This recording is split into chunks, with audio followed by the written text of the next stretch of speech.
વિશ્વ એડ્સ દિવસ નિમિત્તે સુરત મહાનગરપાલિકા તેમજ વિવિધ સંસ્થાઓના સંયુક્ત ઉપક્રમે સુરત રેલવે સ્ટેશનથી જનજાગૃતિ રેલી યોજાઈ હતી। એડ્સ એ હાલના યુગમાં એક સ્વાસ્થ્ય પ્રત્યેની એક મોટી સમસ્યા છે। એચઆઈવી એડ્સ રોગ જીવલેણ અને ગંભીર છે।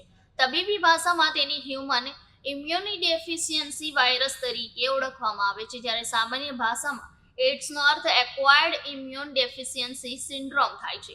આ રોગ વ્યક્તિના શરીરની રોગ પ્રતિકારક શક્તિને નુકસાન પહોંચાડે છે, જેથી વ્યક્તિનું શરીર સામાન્ય રોગો સામે પણ લડવામાં અસમર્થ બની જાય છે। વિશ્વ એડ્સ દિવસ નિમિત્તે ગુજરાત સરકાર, Gujarat state AIDS control society અને નેશનલ એડ્સ કંટ્રોલ ઓર્ગેનાઇઝેશન સાથે મળીને વિશાળ જાગૃતતા અભિયાનનું આયોજન કરશે। આ વર્ષની theme take the rights part my health my right નો હેતુ એચઆઈવી સંક્રમિત વ્યક્તિઓના અધિકારોનું રક્ષણ કરવાનો છે અને તેમને સન્માનિત જીવન પ્રદાન કરવાનો છે। નોંધપાત્ર છે કે ગુજરાત સરકારે સાથે મળીને છેલ્લા 7 મહિનામાં 22,50,000થી વધુ લોકો સુધી એચઆઈવી સંબંધિત માર્ગદર્શન, તપાસ અને સારવારની સેવાઓ પહોંચાડી છે।